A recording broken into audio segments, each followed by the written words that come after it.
Tapi mungkin ini secara politik kurang populer Bapak Ibu sekalian. Kenapa? Betul nggak Pak Sawian? Karena kalau ngasih bansos itu konkret. Oh terima kasih Pak, saya terima, saya bertransaksi ini dengan rakyat. Saya berikan A, Anda milih saya, gitu kan kira-kira? Benar nggak Pak? Tapi kalau pakai policy ini, nggak kelihatan itu transaksi antara pemimpin sama rakyatnya itu. Karena enggak. Tapi sekarang kita mau pilih mana? Mau negeri ini dijebak di dalam situasi begini, atau kita memberikan kepada semuanya harga diri karena mereka dapat pendapatan bukan lewat bansos. Tapi punya harga diri. Kenapa? Ya saya pendapatannya cukup. Dari mana? Dari pertanian saya. Saya pendapatannya cukup dari kerja saya. Bukan saya hidup karena dari bantuan sosial. Dan ini reformnya dari politik juga Pak. Ke ujungnya. Kami melihat di Indonesia selama bertahun-tahun poverty ini dipandang sebagai social problem.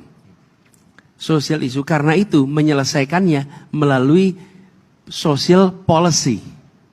Tidak menyelesaikannya lewat economic policy. Bahkan ketika ditarik ke kementerian pun itu berada di dalam kementerian mengurusi kesra. Bukan di dalam kementerian ngurusin perekonomian. Nah kami memandang ke depan menyelesaikan persoalan poverty ini itu justru harus menggunakan market mechanism. Bapak-bapak ibu datang ke desa, ke perdesaan, yang miskin itu bukan jobless. Yang miskin itu punya job. Jobnya apa? Petani. Jobnya apa? Buruh tani. Itu punya job. Tapi revenue-nya nggak cukup. Tata niaganya tidak sehat. Sehingga walaupun mereka itu punya pekerjaan yang definisinya lebih bagus daripada definisi yang disampaikan Pak Tigor tadi. Mereka juga bekerja bisa dibilang full time selama musim tanam, selama musim panen. Tapi tata niaganya tidak. Lalu apa yang kita kerjakan? Kita nggak fixing the tata niaga. Yang kita lakukan kita beri bansos. Sebenarnya yang kita perlu kerjakan membesarkan dan memperbaiki pasarnya.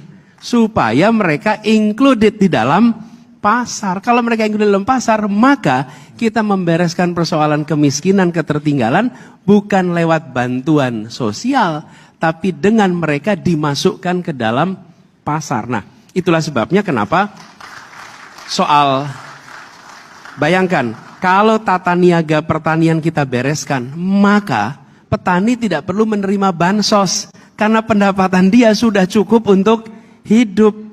Bila tata niaga karet, tata niaga kakao, itu diperbaiki, dia nggak perlu terima bansos. Jadi persoalan kemiskinan itu harus diselesaikan juga lewat mekanisme perekonomian. This is paradigm. Ini paradigma yang menurut saya harus digeser. Dengan begitu, beban Bapak Ibu sekalian itu juga menjadi lebih kecil. Karena Bapak Ibu akan ditariknya bukan kepada peningkatan pajak untuk bansos. Tapi justru Bapak Ibu diminta menciptakan lapangan pekerjaan untuk bisa kita menyerap potensi tenaga kerja agar kesejahteraan itu meningkat. Kira-kira begitu penutupnya aja. Makasih. Pak Anies. Terima kasih banyak. Bapak Ibu sekalian tepuk tangan untuk Pak Anies Baswedan. Saya serahkan balik ke Safrina. Silakan Safrina. Terima kasih banyak Pak Gita Wirjawan. Terima kasih banyak Pak Anies. Dialog yang begitu inspiratif dan konstruktif dan tentunya memberikan insight tersendiri arah kebijakan ekonomi. Jika Pak Anies diberikan amanah tentunya menjadikan Presiden Republik Indonesia. Sebelum kita tutup dialog Apindo Capres 2024 ini, kita berikan kesempatan kepada Ibu Sinta Wijaya Kamdani, Ibu Mari Elka Pangestu, dan Bapak Bobi Gafur Umar untuk memberikan roadmap perekonomian 2024 hingga 2029 kepada Bapak Anies Rashid Baswedan. Kita berikan tepuk tangan dan aplaus yang meriah.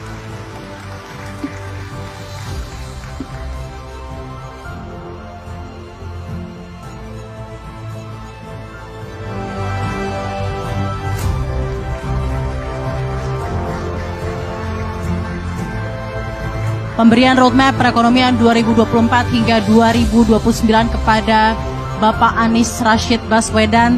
Terima kasih banyak Pak Anies atas kesediaannya telah hadir di acara Dialog Apindo Capres 2024 dengan tema Roadmap Perekonomian Indonesia 2024 hingga 2029.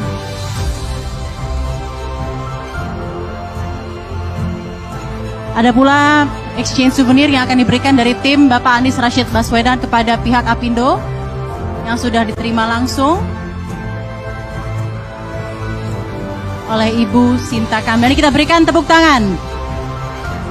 Terima kasih banyak Pak Anies atas penyerahannya dan penyerahan roadmap perekonomian Indonesia 2024 hingga 2029. Ini menjadi akhir dari kebersamaan kita di dialog sesi pertama Apindo Capres 2024 dengan tema roadmap perekonomian Indonesia 2024 hingga 2029. Terima kasih kepada para sponsor PT Wismilak Inti Makmur Tbk dan PT Sumarekon Agung Tbk. Saya Safrina Nasution pamit undur diri, sampai jumpa di sesi berikutnya.